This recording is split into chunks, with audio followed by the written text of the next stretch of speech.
We have Sam Fox here, writer director of the short Fck'n Nuts, which we're going to be seeing at Fantastic Fest this coming week. So very happy to talk with you. Definitely want to get into the short. Thank you for having me. Yeah, very excited to be here.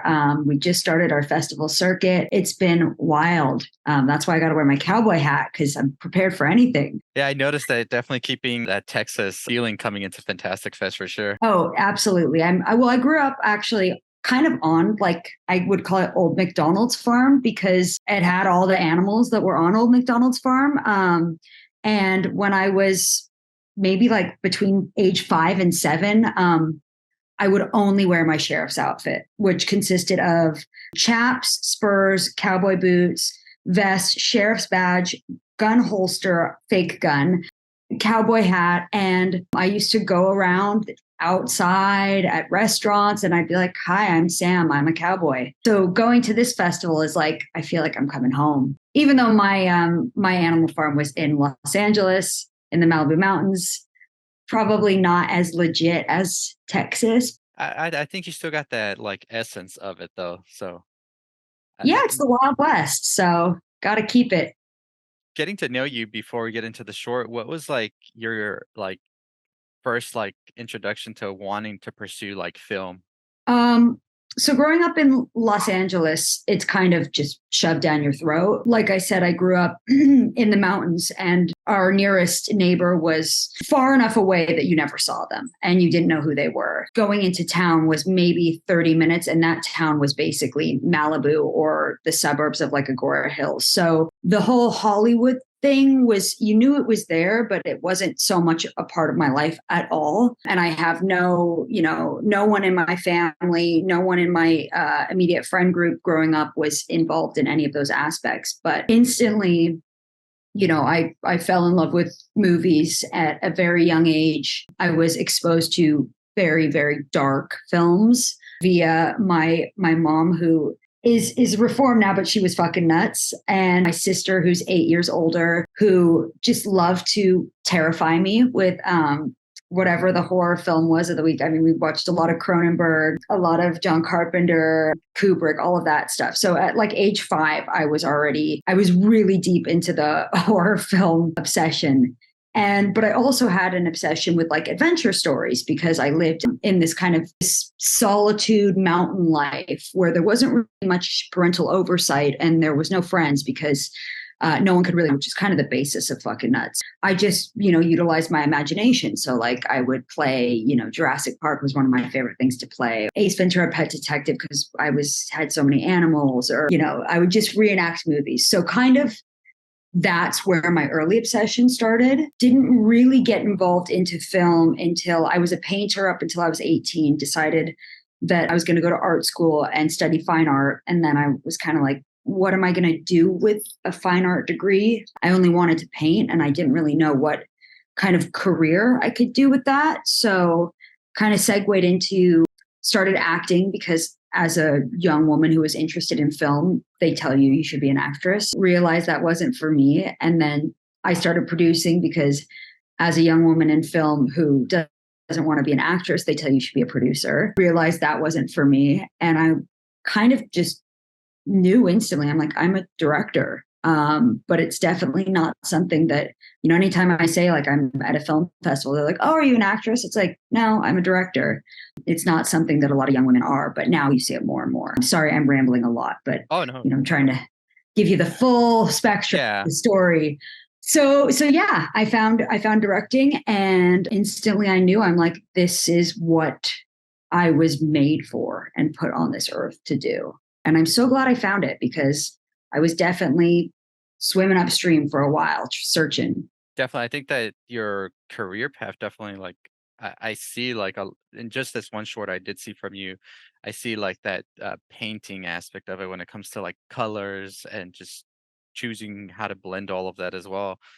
And I think that that definitely is a big thing when it comes to like making good films and stuff, is you have all of this like background to it as well. Like, so you've been like in the film industry, you could say, for a bit now, and you just found your way here to being a director. Yeah, it's really nice to have had that because a lot of people who just go straight into directing, I feel like they don't understand, God, how difficult it is to be a producer and how you're just being, part of my French, shit on the entire time.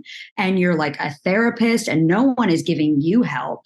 And then, it's really, really hard. So at least I understand that. And I'm so appreciative of that. And I think because I, was started out as an actor, like I know how to talk to actors. A lot of times people, actors are doing these really, really difficult, physically and emotionally difficult things. And, they finish the take and it's like, all right, again. And you have to realize like what this person is putting themselves through is so incredibly demanding, on their bodies, on their mental health. You have to like let them sit and breathe. Like, are you ready to go again? So I think, that really has helped me to work with actors. And then, the art aspect is just, when I work with a DP and the gaffer, I sit down with them and I'm like, how can we make every single shot like a still frame of a painting? I'm definitely a visual storyteller over, an actual storyteller. My talents do not lie within my writing, but I can tell a joke. So that's kind of why Fucking Nuts is just a big joke that is more of a visual atmosphere, if anything else. Definitely do think that you definitely nailed it when it comes to like the visuals and just creating tension as well was something I really loved about the short as well. Would you just like not going to give anything away, but just waiting to see what exactly this reveal is going to be was definitely one of my favorite parts of it. So my next question would be, where does this short like? How did this short start, and like what was its timeline to where we are today? So it actually was kind of the first thing. So when I first started foraying into getting out of acting and like I need to produce my own content, I would write like silly little things. A lot of them always had to do with puns. And it's interesting. I was watching an Alfred Hitchcock interview and he said, puns are the highest form of intelligence.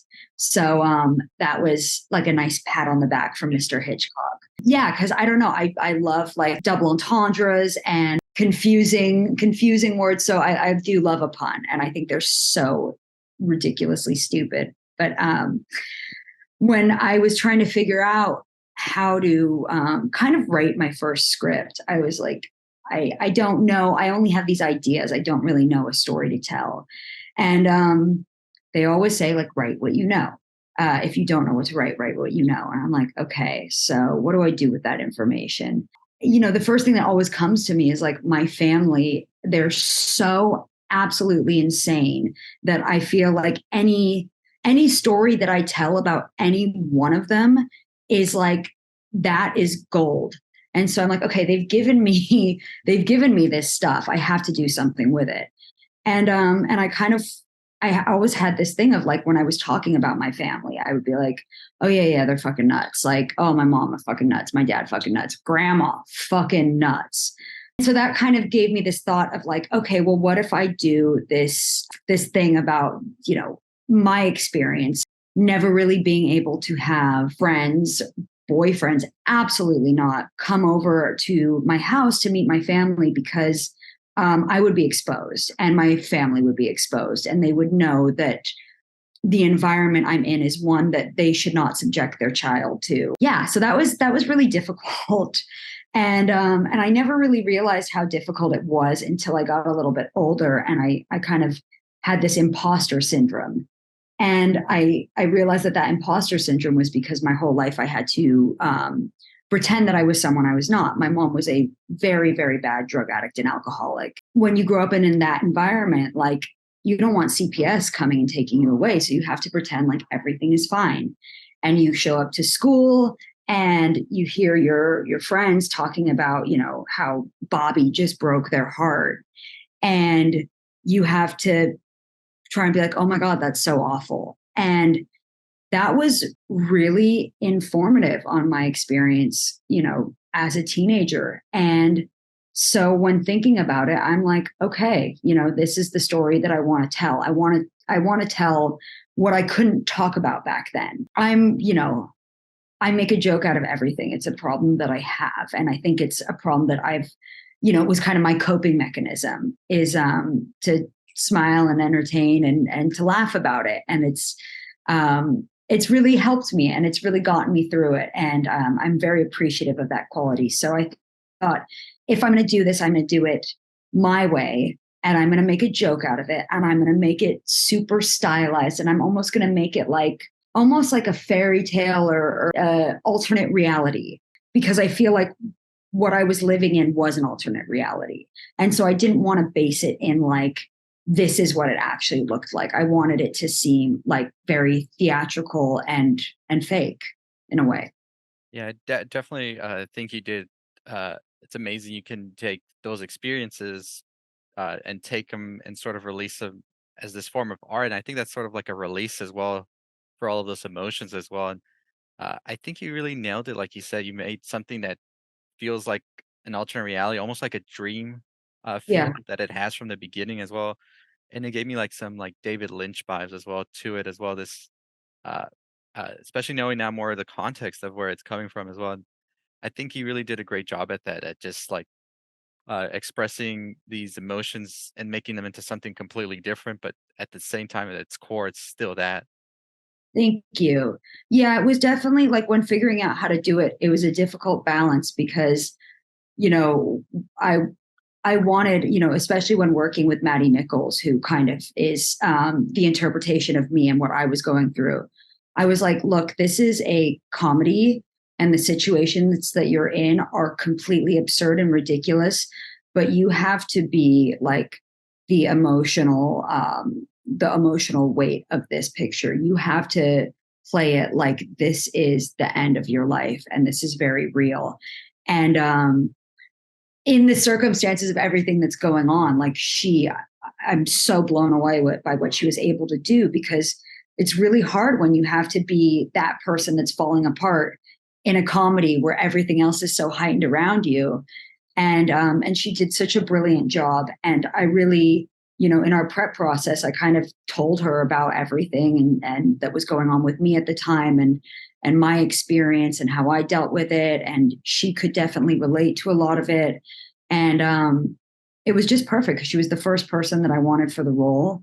Vincent Stalba, who plays Dan, her lover in it, he found her when I described what I wanted. And then especially with him too, like it could not have been, I just was gifted the ultimate actors for this project. Very happy with them. Yeah, they definitely did, like, especially at the beginning, before it takes any turns. I think that there was this sort of like uh, in her way of like acting all of that, that you just were like dreading seeing what was about to happen. And Yeah. I do think that it's a lot in what the actors did themselves as well. So, how is that whole like set process as well, at building this set, and getting to that reveal and all of that as well, on set? Um, yeah, well, so I'm from LA. I'm based in LA. I actually brought this project to Joe Badon and Cosmic Family Films, who are New Orleans based. And Joe and I had been along the same festival circuit maybe for the last 5 years with various projects, and we'd been in communication through Facebook Messenger, and always wanted to work with him. I'm such a huge fan of him and his like DIY style of filmmaking, which is something that I really struggle with, especially growing up in and around Hollywood, where everything is just like super pro and super expensive. Like, you don't have the option of like this creative kind of almost art school style of filmmaking. It just doesn't really happen here. And I knew that I couldn't make this film in LA. I couldn't afford to do it. And so I approached him. I just asked him, like, if I gave you a script, could you help me make it in New Orleans for like a quarter of the price? And he's like, yeah. And that was a huge honor, because this is like his team of filmmakers that have been working with him, and to let me come in, who he doesn't really know at all, and to like gift me his incredible group of filmmakers and his time and his energy for literally no money.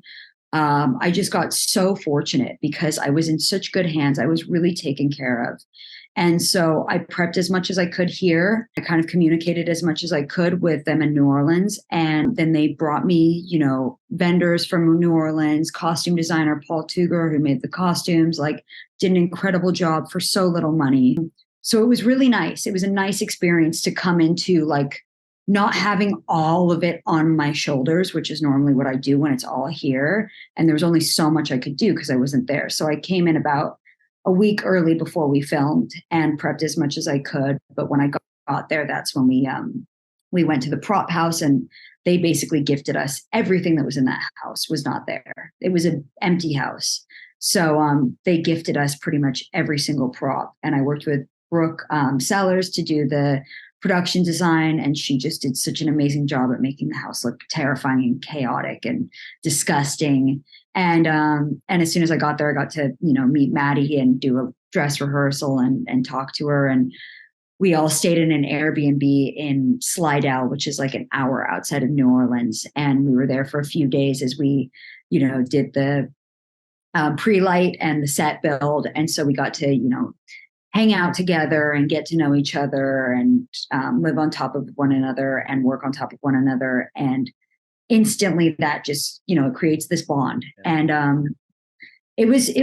I mean, it really there was things that happened, like really terrible things, like losing a lot of footage on our last day when we had 30 setups, and like unplanned rainstorms that really messed up our schedule. And we didn't really have an AD, and I wasn't sleeping, but it was the most pleasurable experience because the people that I worked with were so professional and so creative. Like anytime a problem came up, the ideas that they came with to solve the problem, I'm like, how do you do that? Like it was just, we had this like dripping roof, and they like got on a ladder and got all these old like smelly blankets and put them on the roof to stop the drips coming down. And whereas I would have just been like, okay, let's just wait until the rain stops. But and the DP Daniel Waghorn, like me and him would, we shot at night, so we would get up at 10 a.m. and work on the shots until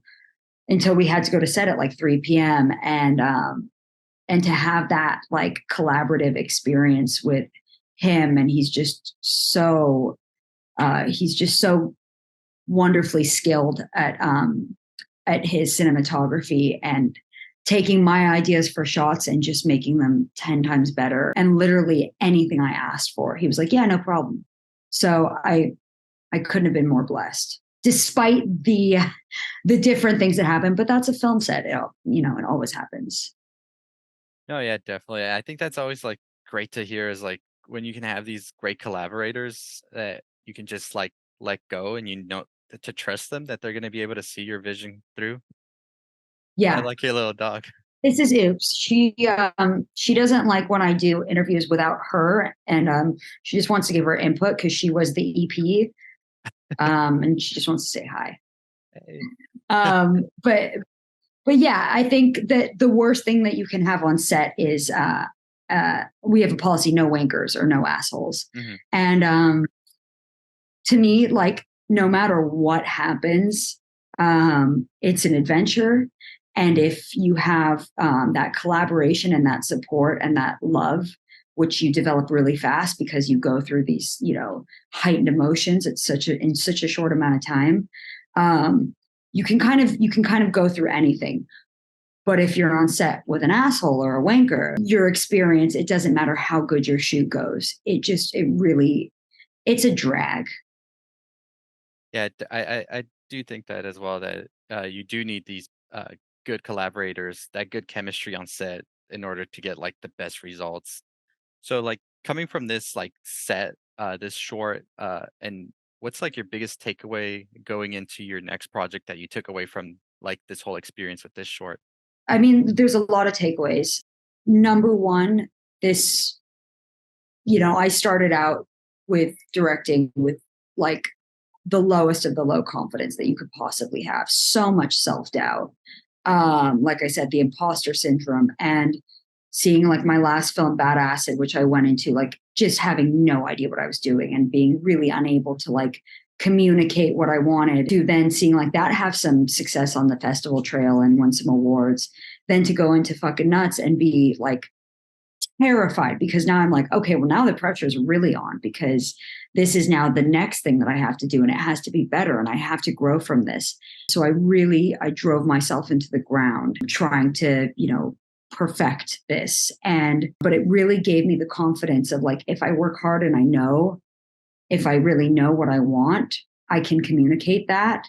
And so that was just huge. So, like, knowing that I have that, I can now have balance, because I kind of die after everything I do, because there is no balance. It's just like sleep 2 hours, work 22 hours, panic attacks. Also, like, the other side of it, like mania, just so excited that I'm literally like just like a chihuahua just chasing my tail around the house. And then I like break, and I need to do a feature next and I cannot break. So balance has been like the biggest thing for me. The most important thing, which hopefully will happen, is to have more crew that I can pay, because it's really hard having everyone do 20 jobs for no money. No, yeah, and I definitely do think like just being able to find the right people, I think that's like the biggest thing as well. Yeah. So going on to your next project, what are you expecting to do next? Is it like another short, or are you plan to jump into trying to do a feature next? I would do another short if someone gave me $10,000, $20,000, $50,000. Yeah, I have tons of ideas for shorts. I love doing short films. I'm just feel like I'm like, now it's time for a feature. I feel really ready. I feel more prepared than ever. I feel just coming off of 2 festivals in Europe. I'm so inspired. I'm just like, let's go get it. yeah, So I have a concept for a Fck'n Nuts feature, which is like a rock opera, which it's kind of Terry Gilliam style of like massive sets. It would be amazing. That's going to cost a lot of money. So that's not what I'm trying to do for my first feature. I have a kind of, and so now that I've fallen in love with filming in New Orleans, I want to do my first feature there.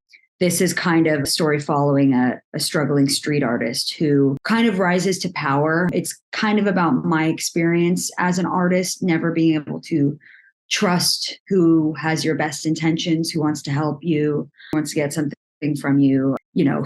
So I wanted to utilize that in like something that I'm very interested in, which is like black magic, cults, voodoo, all of that kind of New yeah, Orleans creepy, spooky stuff. I love horror, so I wanted to do kind of a art thriller, and how this artist rises to fame is kind of sort of like a deal with the devil style, like an Angel Heart inspired. It's basically like Rosemary's Baby's revenge story, because at the end she's like a victim. So I want to yeah. show her, what happens next. And so yeah, that I'm really excited about. It's going to be very kind of giallo, like Argento style in the sets and the colors. Like, the first time I saw Suspiria, I was, I think, 13, and I'm like, I need to make this film. Yeah.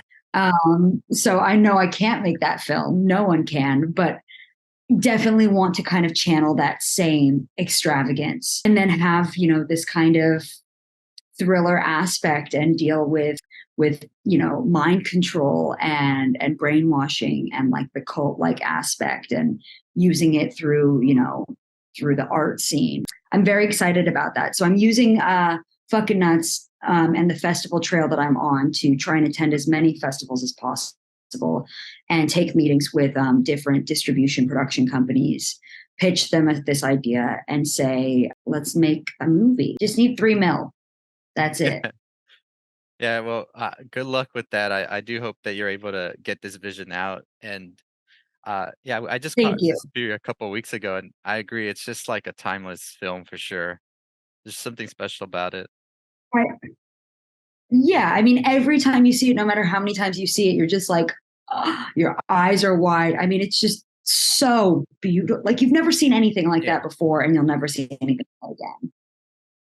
yeah, I definitely agree. Even I've watched it a couple times over and over. It's just can't get over it for sure.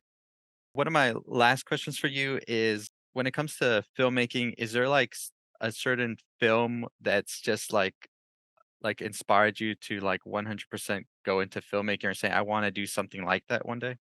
So, I mean, one of the first ones was I talked about my mom exposing me to like really awful films as a child. So Rosemary's Baby was my favorite film when I was 5. And that was like another thing. I couldn't really tell people that. Yeah. And they're like, what? So that when I saw that, I don't know, I just fell in love with Mia Farrow, and I loved like the creepiness, and it didn't scare me at the time because of course I didn't know what I was watching, but I just thought it was so cool. So that always like that one had a big impact on me. And then the next one to have a huge impact was Jurassic Park, where I was just like, wow, look at this world that you can build. And so that, but that's a whole different style of filmmaking than I ever think that I will do. I would love to, but I don't know if that's my style. But definitely like inspired me to get into film. And then I saw Clockwork Orange, and I was just like, and then I followed Stanley Kubrick in my early teens, and I was just like, I want to be Kubrick. And I'm like, I can't be Kubrick because he's just like fucking genius of all geniuses, and no one can be him.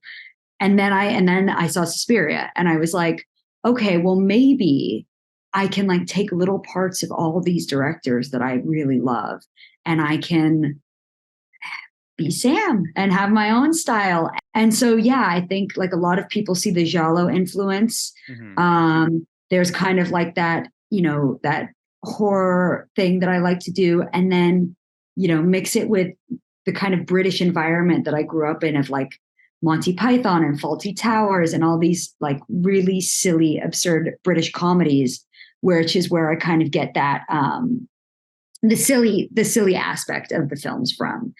Probably when I go into features, they'll probably be a little bit more serious, but I love a campy B horror movie. Like, Yeah, oh, I do I too. love to, yeah, I love to. We just watched at Motel X in Lisbon. We watched an unsubtitled version of, it's called like The Serpent, The Sea Serpent. And it's just like the practical effects. Every time the sea serpent comes out, everyone's cracking up, and I love that. It's when it's supposed to be scary, but it's not. So yeah, all of that combined is kind of my takeaway in my filmmaking. Thank you for taking the time to talk to us today. We will be at Fantastic Fest. Yeah, come say hi. I'll be wearing a cowboy hat. Yeah, I'll be looking out for the cowboy hat. Definitely, coming to say hi. Okay. But where can people find you if they wanna go, follow you and see more of your work and what's coming next? Yeah, so I don't really use any other social platforms other than Instagram. It's just too much to keep up with. So I'm the other Sam Fox on Instagram personally. The film stuff is on Sam Foxy Films is the handle. My website is samfoxyfilms.com. There's, I think my first short, Unagi, is on there, as well as a music video I did. And that connects to my Vimeo, where you can kind of go explore the old archives of Yeah. my iPhone movies that I used to make back in the day. And my last film, Bad Acid, will be having a distribution release next year. It has not been announced yet, but if you follow and subscribe, you will be able to keep up with all the updates, because I am very, very good at social media announcements. I would definitely be, checking out, the older work as well, and, your short Fck'n Nuts will be at Fantastic Fest, which starts September 21st, so super excited to see it then, and thank you for taking the time with us. Thank you so much for having me.